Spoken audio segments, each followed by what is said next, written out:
말씀 신명기 16장 13절에서 17절까지 말씀입니다. 구약성경 288페이지에 있습니다. 구약성경 288페이지 신명기 16장 13절에서 17절까지 말씀. 자신 줄 알고 제가 받들어 봉독하겠습니다. 너희 타작 마당과 포도주 틀의 소출을 수장한 후에 7일 동안 초막절을 지킬 것이요 절기를 지킬 때에는 너와 내 자녀와 노비와 내 성중에 거하는 레위인과 객과 고아와 과부와 함께 연락하되 내 하나님 여호와께서 택하신 곳에서 너는 7일 동안 내 하나님 여호와 앞에서 절기를 지키고 내 하나님 여호와께서 내 모든 물산과 내 손을 댄 모든 일에 복 주실 것을 인하여 너는 온전히 즐거워할지니라. 너희 중 모든 남자는 1년 3차 곧 무교절과 77절과 초막절에 내 하나님 여호와의 택하신 곳에서 여호와께 보이되 공수로 여호와께 보이지 말고 각 사람이 내 하나님 여호와의 주신 복을 따라 그 흰대로 물건을 드릴지니라. 아멘. 오늘 본 말씀을 중심으로 해서 수장절을 지키라는 제목으로 말씀을 나누고자 합니다. 우리나라는 대표적인 민족 명절이 두 개 있습니다. 추석절과 구정입니다. 하지만 이스라엘의 경우는 명절이 3개입니다. 그 명절은 여호와 하나님께서 친히 세워주시었기 때문에 다른 나라의 명절하고는 그 의미와 그 내용이 비교가 되지 않을 정도로 의미가 클 것입니다. 남다르다고 볼 수 있습니다. 그 3가지 명절인데 그 3가지 명절 중에 첫 번째 명절이 바로 유월절입니다. 이스라엘 백성들의 가장 큰 명절이죠.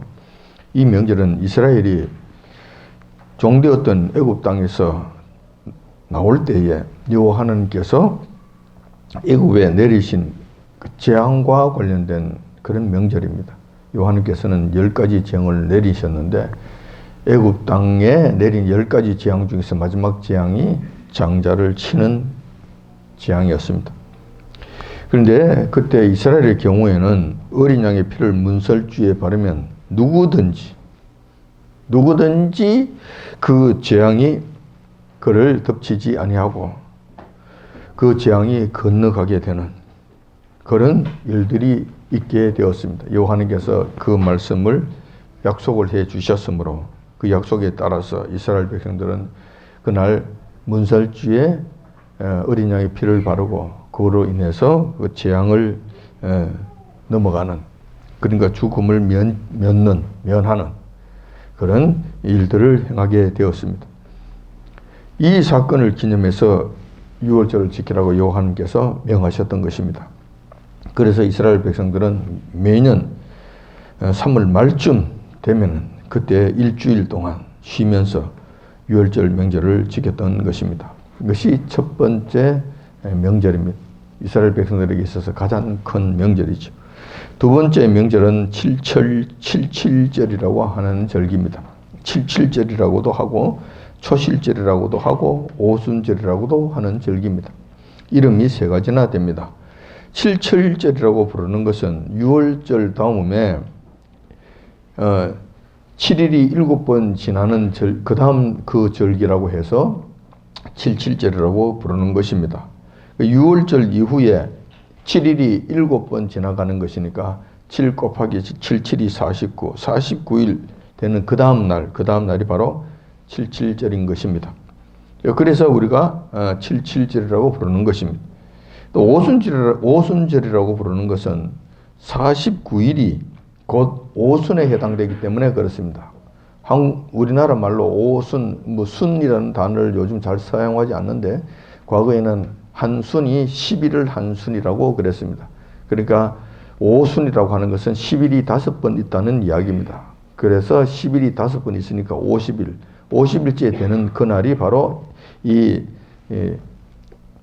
그 절기라는 것이죠. 그래서 우리가 오순절이라고 부르는 것입니다. 우리가 잘 알다시피 신약시대 때는 그 오순절 날에 성령께서 강림하시는 그런 큰 사건이 있었습니다.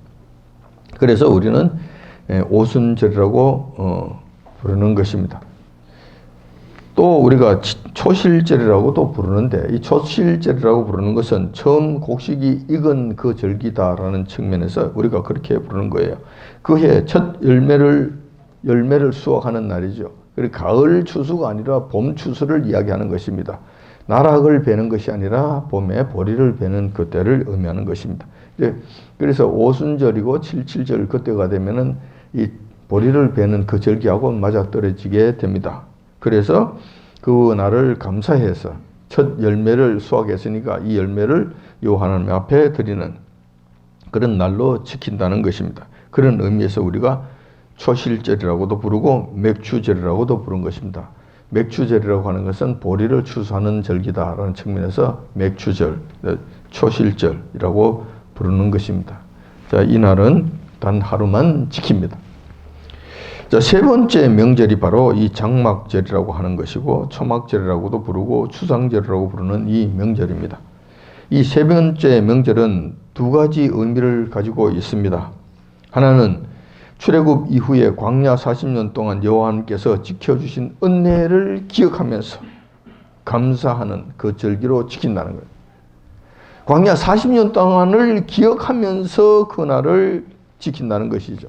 이 초막절이라고 하는 것은, 장막절이라고 하는 것은 이제 그런 의미를 갖고 있는 거예요. 또한 다른 한 가지 또 의미는 가을에 일어나는 그 절기잖아요. 가을에. 그러니까 모든 작물들을 추수를 하고 다 추수한 그 작물을 겨울을 대비해서 저장을 하고, 저장하고 난 다음에 여호와 하나님 앞에 감사하는 거예요. 한 해 동안 풍성한 과실을 허락하여 주신, 풍성한 결실을 허락하여 주신, 한 해 동안 풍성한 수익이 있게 해주신 여호와 하나님 앞에 감사드립니다 하는 그 절기예요. 뿐만 아니라 이날은 감사만 하는 것이 아니라 여호와 하나님 앞에서 즐거워하는 날이에요. 풍성한 것을 주셨기 때문에 여호와 하나님께서 말씀하시는 거예요. 내 앞에서, 내 존전에서 즐겨라라고 말씀하시는 거예요. 그래서 그런 것을 행하는 날이에요. 그래서 이때는, 이 절기는 보통 양력 한 10월 초순경에 이 절기를 지키는데, 이 절기는 보통 일주일간 지킵니다. 이 절기 기간 동안에는 일주일 동안 야외에 나가서 광야와 같은 이 벌판을 상징하는 야외에 나가서 거기에서 텐트를 치고 지냅니다. 그래서 장막절이라고 이야기하는 거예요. 이 장막은 이 텐트를 의미하는 것이에요. 그리고 자기 집이 아닌 텐트를 짓고 사는 거예요. 근데 이 텐트를 무엇으로 짓느냐 할 것 같으면 나뭇가지 같은 것으로 얼기설기 짓는 거예요. 나뭇가지로 이렇게 짓는 거예요. 그렇게 하기 때문에, 그렇기 때문에 그것을 초막절이라고도 하는 거예요. 초막. 나뭇가지 같은 것으로 막사를 지었다고 해서, 텐트를 지었다고 해서 이 초막절이라고 부르는 거예요. 이스라엘 백성들은 지금도 이 절기를 이렇게 지키고 있습니다. 그러니까, 도시 지역에서는 그런 자리가 없잖아요. 저런 자리가 없으면 아파트 같은 경우는 그 옥상 위에다가, 옥상에 올라가서, 옥상에 요즘 나뭇가지 같은 것이 없기 때문에 텐트 같은 거를 쳐서라도, 하여튼 이런 것을 얼기설기 해서라도 그게 지어놓고 거기 올라가서 거기 일주일 동안 지키고, 정 안 되면 베란다에도 그런 것을 설치해놓고 그렇게 해서 지키기도 하고, 어떤 개인 주택 같은 경우에는 자기 마당에다가 그런 것을 설치해놓고 거기서 지키기도 하고. 아무튼 이스라엘 백성들은 지금도 그렇게 해서 일주일 동안 지킵니다.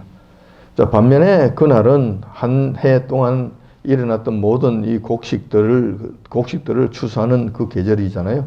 그래서 그 추수한 곡식들을 좀 더 저장하는 그런 절기이기도 합니다. 그래서 이것을 수장절이라고도 하는 거예요. 그러니까 이 저장하는 그 절기라는 이야기죠. 그리고 저장하면서 여호와 하나님 앞에 감사하고 또 즐거워하는 그런 시간이다, 그런 절기다라는 것입니다. 그래서 이 유대인들의 세 가지 절기는 이렇게 유월절과 이 오순절 그리고 이 수장절하고는 이 세 가지 절기가 이스라엘 백성들에게 있어서 3대 절기라는 것입니다. 그런데 이 절기는 우리나라에 특히 이 수장절은 우리나라의 우리의 추석하고 매우 흡사합니다. 추석 때 우리가 그 한 해의 과실을 우리가 거둬들이고 좀 기뻐하고 즐거워하며 하루에 지르는 그런 날이잖아요. 근데 이 수장절이라고 하는 이 절기는 우리나라의 추석하고 굉장히 흡사한 그런 절기다. 뿐만 아니라 신학에 들어와선 기독교 교회들이 유대인들처럼 그런 절기를 지키지는 않습니다. 유대인들이 지키는 그 절기를 그렇게 유대인처럼 그렇게 지키지는 않습니다.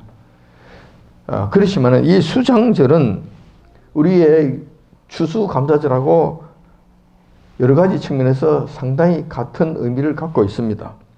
즉 여호와 하나님께서 한 해 동안 우리의 산업과 농사를 지켜주시고 풍성하게 해주신 데 대한 감사 예배를 드린다는 측면에서 이 수장절과 우리의 추수감사절하고는 일맥이상통한다는 것입니다. 그런 측면에서 우리는 구약의 수장절을 그들처럼 초막절로 지키지는 않지만 추수감사절로 우리가 지키게 되는 것입니다. 그래서 오늘은 추수감사절을 맞이해서 이날을 어떻게 지내는 것이 바람직하는가 하는 문제에 대해서 한번 생각해 보도록 하겠습니다. 추수감사절에 해당하는 말씀이 곧 본문에 나오는 수장절에 관한 말씀이기 때문에 이 말씀을 중심으로 해서 한번 살펴보고자 하는 것입니다. 첫 번째 우리가 생각해야 될 것은 이 수장절을 맞이해서 다시 말해서 추수감사절을 맞이해서 지난 한 해 동안 여호와 하나님께서 당신의 백성들에게 복을 주셨다는 이 사실을 먼저 깨달아야 한다라는 것입니다. 그리고 그 복 주신 것에 대해서 즐거워해야 한다라는 것입니다. 자, 16장 15절에 이렇게 기록되어 있습니다. 내 하나님 여호와께서 내 모든 물상과 내 손을 댄 모든 일에 복 주실 것을 인하여 너는 온전히 즐거워할지니라 라고 기록되어 있습니다. 본문에 보면은 복 주실 것을 인하여 라고 하면서 미래형으로 기록되어 있습니다. 앞으로 그렇게 복 주실 것을 바라보면서 즐거워하라라고 이렇게 기록되어 있는데 표준세 번역에 보면은 이렇게 기록되어 있습니다. 당신들의 하나님께서 당신들의 모든 소출과 당신들이 손을 댄 모든 일에 복을 주셨기 때문에 즐거워하는 것입니다 라고 기록되어 있습니다. 이것은 히브리어 동사의 변형과 관련해서 이런 표현들이 나타나게 됩니다. 히브리어에서는 미래형으로 사용하면서 실질적으로는 이것을 과거형으로 해석하는 경우가 많습니다. 그리고 두 가지로 같이 겸하여 나타나는 거예요. 그렇게 해서 이 성경 기록상에 우리 한글로 번역을 했을 때는 이 두 가지 형태로 이제 나타나게 되는 것입니다. 자, 그래서 이 말씀은 이 두 가지 전부 다 해당이 된다고 우리 보면 됩니다. 여호와 하나님께서 너에게 범사에 그러니까 내 손을 댄 모든 일에 복 주실 것을 인하여 감사하고 또 복 주셨으므로 감사하고 이 두 가지가 다 해당이 된다는 거예요. 히브리어에 이해할 것 같으면 이 두 가지가 다 해당이 된다는 것입니다. 여호와 하나님께서 저희들에게 그리고 이제 그렇기 때문에 여호와 하나님께서는 우리에게 즐거워하라고 명하신 것입니다.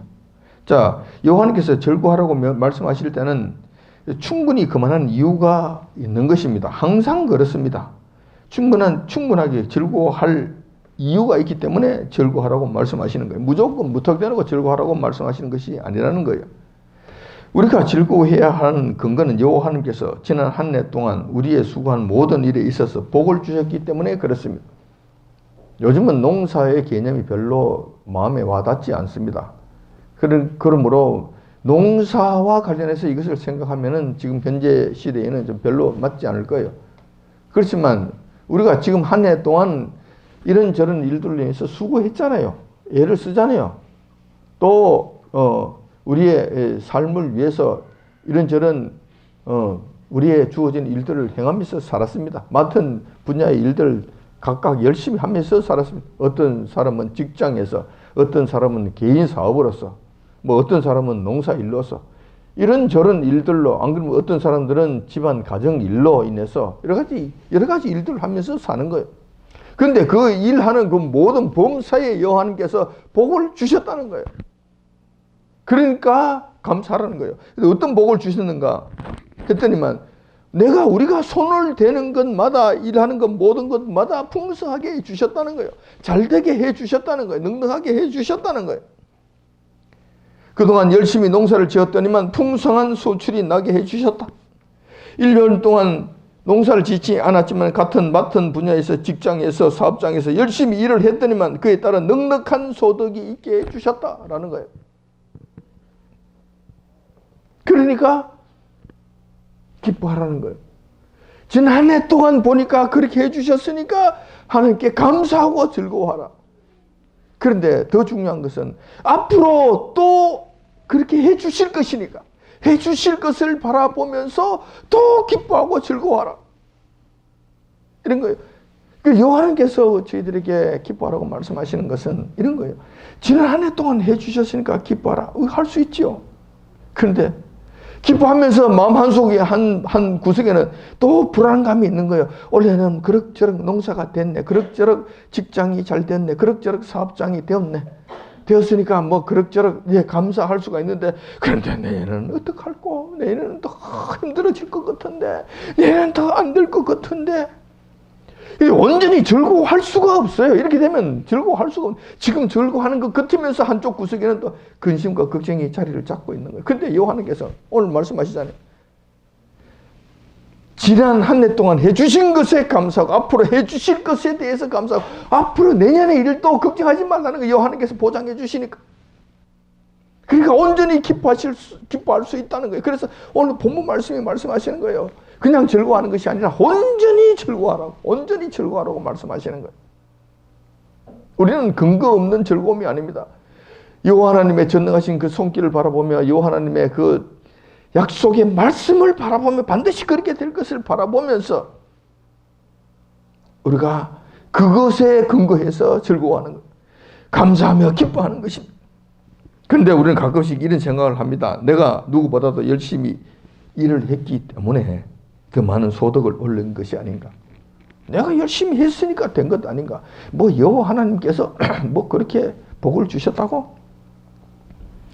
뭐 그런 거 그지는 않은 것 같은데.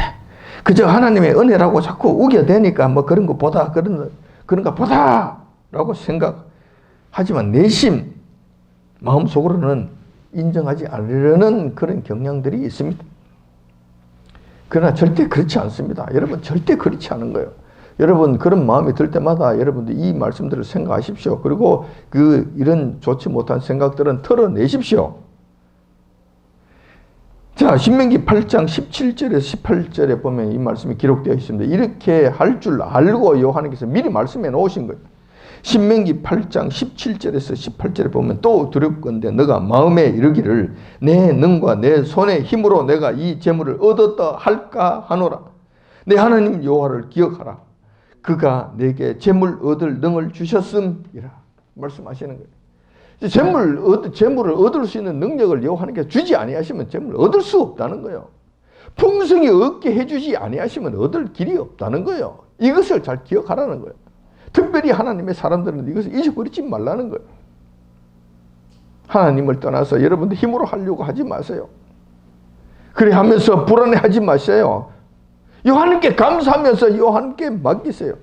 그러면 여호와님께서 이렇게 해주신다고 약속하신 거예요. 그리고 그렇게 내 손이 내 능력이 그렇게 했다고 주님 앞에 여호와 하나님 앞에서 교만을 떨지 말라는 거예요. 그렇게 해서는 안 된다는 거예요. 쉽잖아요. 어떤 측면에서는 이렇게 하면 되는 건데 내 힘으로 하려면 1년 동안 얼마나 고생이 됩니까? 그 결과도 잘 되지도 않아요. 충분히 잘 되지도 않아. 더 열심히 했는데도 잘 되지 않아. 더 열심히 안 한 것 같은데도 술술 잘 돼. 얼마든지 그럴 수 있다는 거예요. 그런 측면에서 여호와 하나님 앞에 맡기십시오. 그리고 감사하십시오. 그리고 즐거워하십시오. 뭐가 어렵습니까? 여호와 하나님께서는 재물을 얻을 수 있는 능력을 주지 아니하시면 우리는 결코 넉넉한 재물을 얻을 수 없습니다. 이 말씀이 또한 성경에 기록되어 있습니다. 학개 1장 6절에 보면 이렇게 기록되어 있습니다. 너희가 많이 뿌릴지라도 수입이 적으며 먹을지라도 배부르지 못하며 마실지라도 흡족하지 못하며 입어도 떳떳하지 못하며 일꾼이 싹을 받아도 그것을 구멍 뚫어진 전대에 넣음이 되느니라 라고 말씀하시는 거예요. 하나님께서 범사에 복을 주지 아니하시면 이런 꼴이 된다는 거예요. 이런 현상이 나타난다는 거예요. 다시 말해서 누구보다도 많이 뿌리고 열심히 일하고 막 해도 안 된다는, 소출이 적다는 거예요. 욕심을 많이 부려서 뭐 10,000평, 20,000평 막 밤에 잠 안 자고 뭐 새벽에 잠 안 자고 설치고 막 했는데 결국은 거기에 대한 소출은 별것 아닌 것이 되는 거예요. 하나님께서 복 주지 아니하시면 안 되는 2,000~3,000병 가지고 알뜰히 농사 지었더니만 거기서 더 많은 것이 나오는 거예요. 바보 같잖아요. 뿐만 아니라 그런 거예요. 싹을 받아도 그런 거예요. 다른 곳에 가서 직장생활 열심히 해. 열심히 해서 누구보다 열심히 해서 알뜰살뜰히 뭐 했는데 하나님께서 그 싹을 구멍 뚫린 전대에 넣게 하신다는 거예요. 다시 말해서 앞으로는 벌고 뒤에는 뒤로는 아직 망하는 거예요. 뒤에는 손해를 보는 거예요. 가서 싹지는 쌌는데 줄줄 뒤로 다 흘러버리는 거예요. 다시 말해서 이런 일이 생기는 거예요. 열심히 일했어. 누구보다도 열심히 보너스도 받았어. 그렇게 직장 직급도 올랐어. 그렇게 해서 열심히 일한다고 직급이 올라서 월급이 많아져서 그렇게 해서 열심히 했더니만 오는데 교통사고가 크게 나버렸네. 그래가지고 막 5천만 원이 들어가고 6천만 원이 그냥 한 방에 그냥 다 들어가 버린 거. 오히려 마이너스가 돼버린 거. 그런 일이 얼마든지 있을 수 있는 거. 지금도 그런 거 얼마든지 있을 수 있는 거. 여러분들의 삶 속에서 하나님께서 전대의 구멍을 막아주지 아니하시면 그것이 여러분들 것이 되지 않습니다. 이것을 기억하시라는 거예요. 하나님께서 흩어져 버리시면 여러분들이 모을 수 있는 방법이 없다. 얻을 수 있는 방법이 없다라는 거예요. 그런 측면에서 하나님께 의지하시라는 거예요. 적게 번다 하더라도, 적은 소출을 한다 하더라도, 적은 싹을 받았다 하더라도 전대의 구멍을 튼튼하게 막아주시면 여러분 그것이 여러분들에게 알짜 수입이 되는 거예요. 열심히 일했는데 암이 걸려서 그냥 이 병원 가고 저 병원 가고 해서 여러분들 그 모든 재산들을 다 날려버린다면, 한참에 다 날려버린다면 그 무슨 의미가 있겠습니까? 여러분들 건강하게 해주셔서 작은 소출을 가지고도 기뻐하고 즐거워하고 그것을 넉넉하게 사용할 수 있도록 해주시면 그 자체로 감사한 것이 되는 것입니다. 그런 측면에서 여러분 하나님 앞에 감사하면서 사십시오. 이렇게 되는 거죠. 이 세상에는 우리보다도 훨씬 더 열심히 일하는 자들이 많이 있습니다. 그러나 그들이 모두 한결같이 풍성함을 누리는 것은 아닙니다. 여러분 잘 한번 보세요. 옆에 전후 좌우에 많이 있지 않습니까? 지금도 수많은 세상 사람들이 재물을 넉넉하게 얻으려고 발버둥을 치고 있지만은 그렇게 되지 못해서 좌절하고 고통 중에 있는 사람들이 수도 없이 많습니다. 주변을 한번 살펴보세요. 그러나 그렇지 않고도 그냥 헐렁하게 설렁설렁 사는 것 같아도 부족함이 없이 그냥 이렇게 사는 사람이 있어요. 그 집에 가면 항상 먹을 것이 있어. 그 집에 가면 항상 나눠줄 것이 있어. 그에게는 항상 그냥 여유가 있어. 꾸어주더라도 꾸지 않는 삶을 살아가는 거예요. 여러분 이런 사람들 보지 못해요? 한번 보십시오. 대표적으로 우리 교회가 그렇습니다. 우리 교회가 그래요. 보면 우리 교회가 뭐 보잘것 없잖아요. 사람들이 많은 것도 아니고 성도들이 많은 것도 아니고 우리 교회 성도들 중에 누구 하나 부유한 사람이 있는 것도 아니고 다 그저 그렇고 그렇게 사는 사람들이에요. 그런 사람들의 모임은 우리 교회가 보세요. 한 번도 우리 교회가 꾸러 다닌 적이 있는가? 꾸러 다닌 적이 없습니다. 항상 나눠줬습니다. 항상 나눠줬어. 다른 교회가 우리 교회에 왔을 때 우리가 항상 도와주고 나누어주고 그들에게 베풀어줬지 그들로부터 뭐 어쩌고 저쩌고 궁핍해서 그들의 것을 받아야 되고 하는 이런 일은 한 번도 없었어요. 얼마나 감사한지 모르겠어요.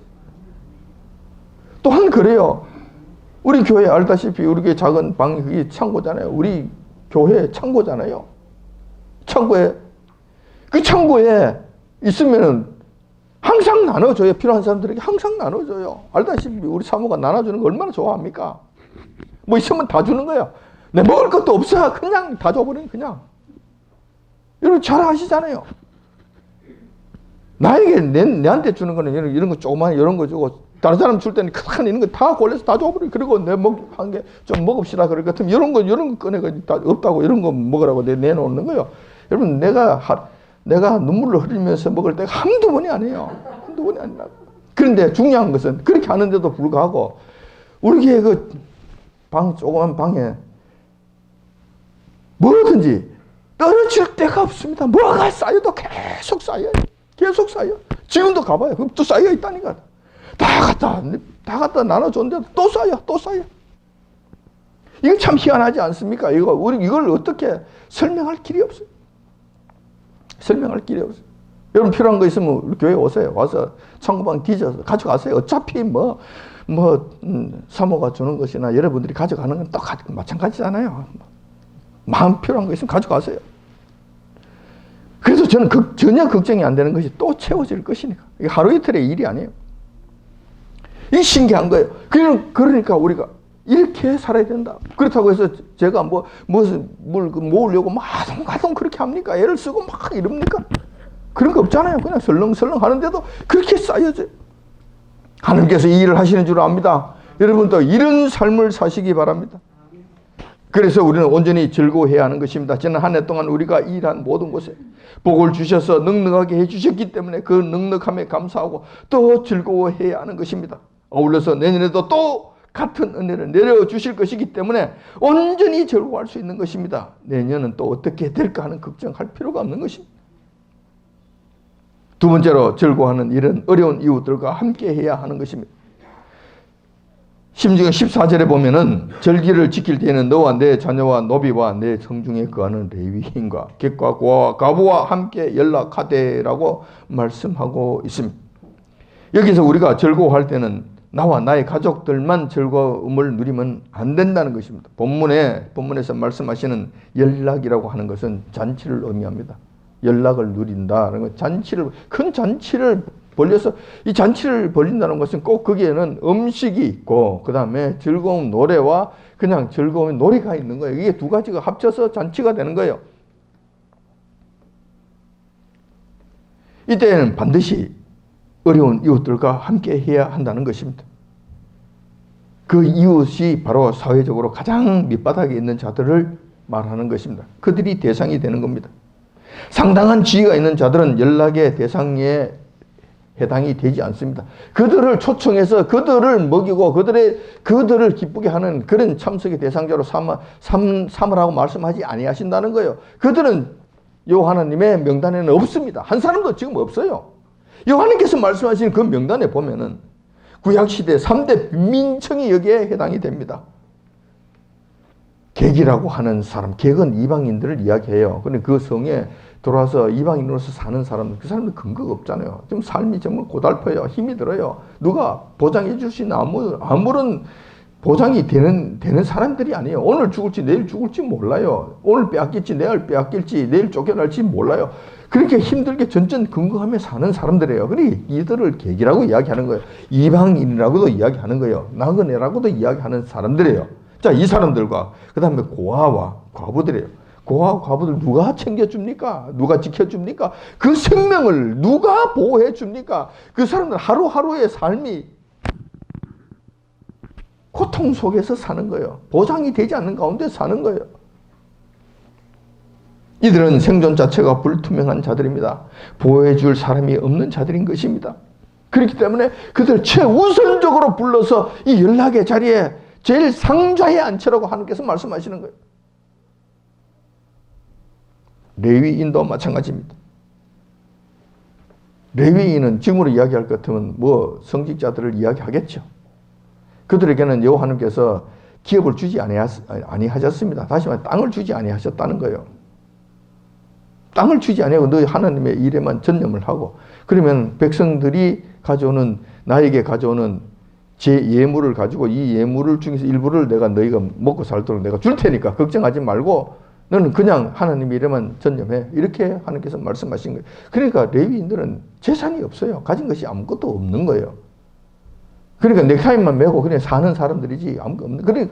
그러니까 레위인들도 좀 생각해 주라는 거예요. 삶이 힘들 거니까 좀 생각해 주라는 거예요. 하나님께서. 이렇게 세심해요. 그리고 또한 그들의 하나님께서 초청의 명단 중에서는 또 다른 사람이 있는데 그것이 바로 노비들이에요. 그리고 다시 말해 자기 밑에서 일하는 노예들, 그 다음에 일꾼들 이런 자들을 이야기하는 거예요. 어떤 측면에서는 노비들은 그나마 조금 나은 편들이에요. 나은 사람들이에요. 고아와 과부와 객에 비하면 낫다는 이야기예요. 왜 그러냐면 주인의 보호를 받을 수 있잖아요. 잘 곳이 있잖아요. 먹고 자는 것은 먹고 자고 입고 하는 것은 주인으로부터 보상을 받잖아요. 그러니까 어떤 측면에서 이 사람들이 오히려 더 나아요.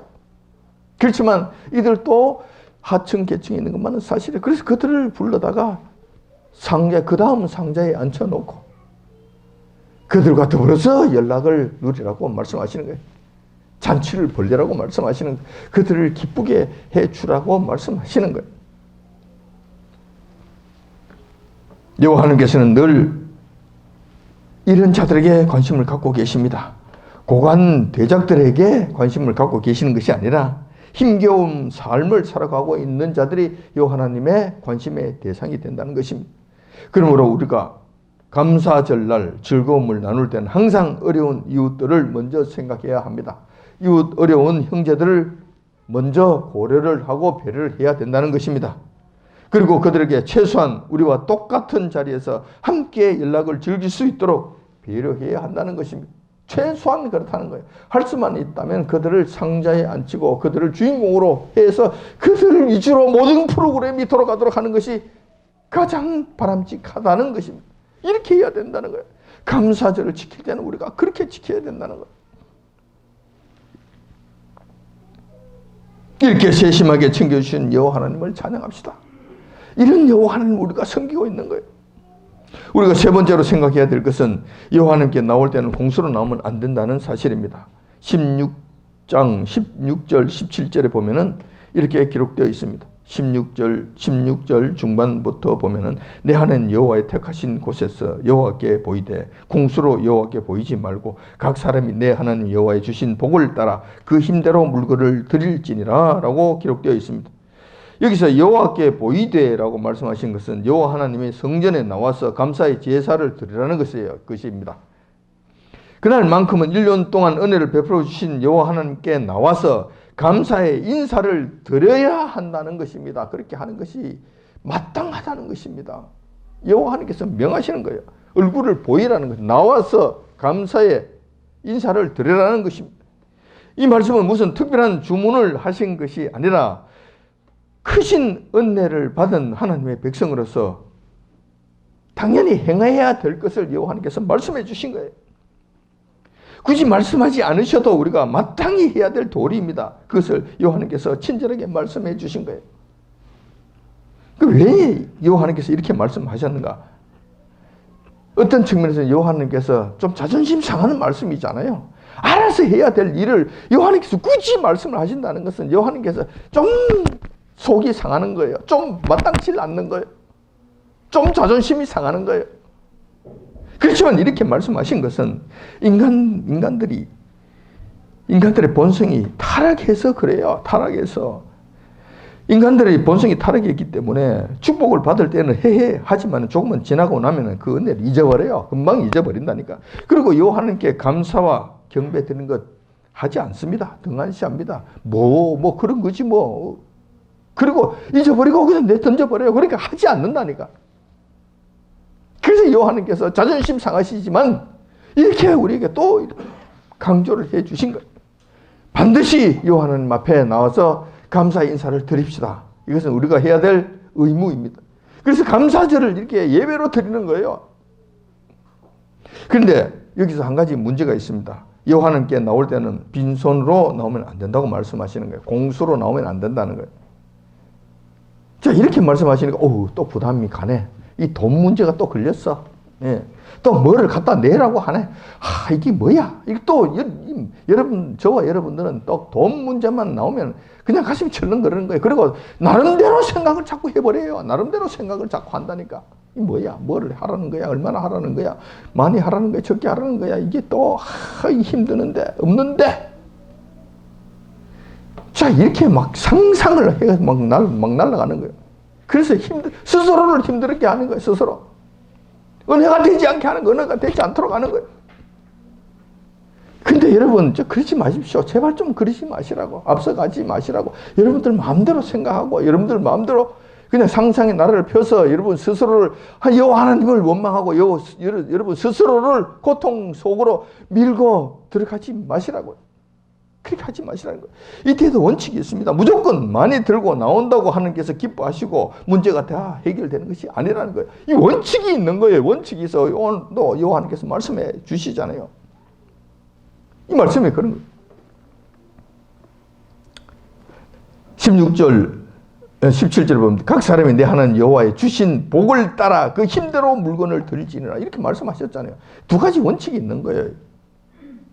첫 번째 원칙은 이거예요. 여호와 하나님께서 우리에게 내려주신 복에 따라서 예물을 준비하면 되는 거라는 거예요.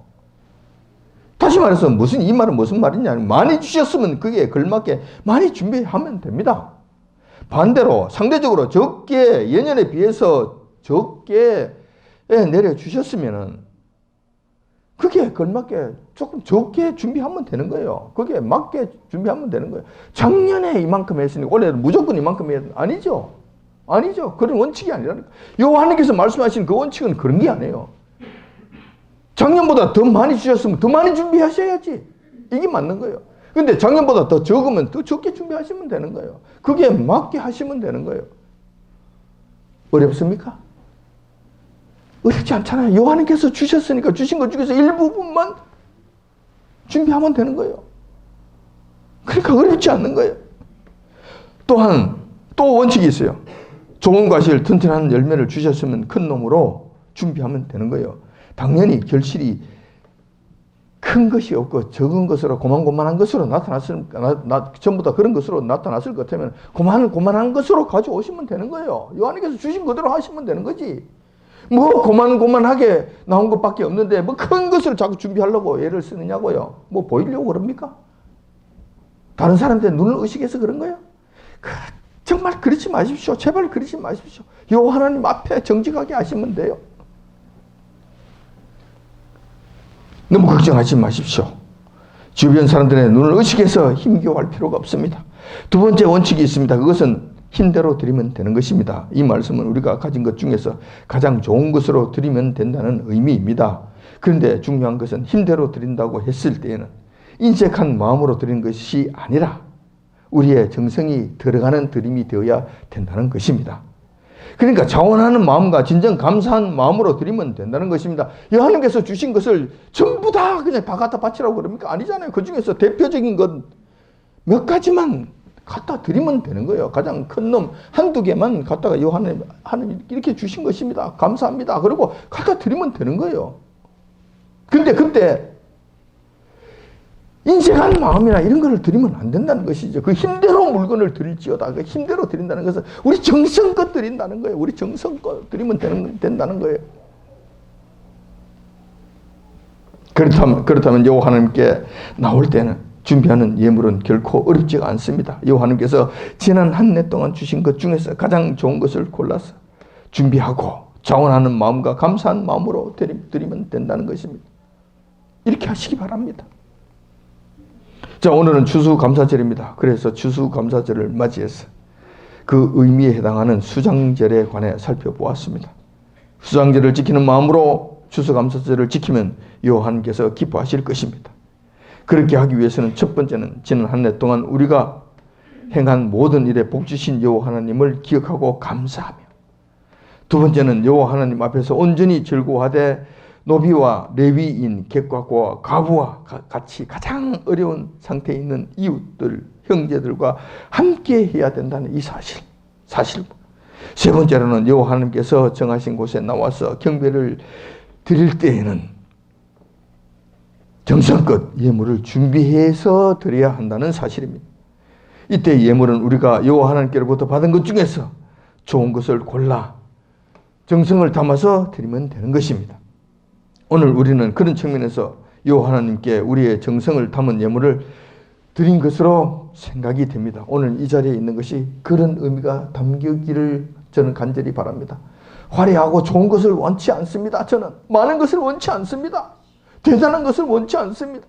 우리가 가진 것 중에서 소중하게 여기는 것을 여호와에 얹으시면 좋겠습니다. 우리 정성이 여호와에 올라갔으면 좋겠습니다. 그래서 여호와님께서 정말 기뻐하시는 그런 예물들이 되었으면 좋겠습니다. 이렇게 해서 함께 즐거워하는, 이것을 함께 나누는, 이웃들과 함께 나누는, 그 이웃들도 힘겨운 이웃들을 우선시하는 그게 나누는, 그렇게 해서 즐거워하고 기뻐하는 우리가 하루가 되었으면 정말 좋겠습니다. 이렇게 해서 오늘 추수감사절 주님 앞에서 온전히 즐거워하는 축제의 날이 되시길 주님의 이름으로 축원드립니다. 기도.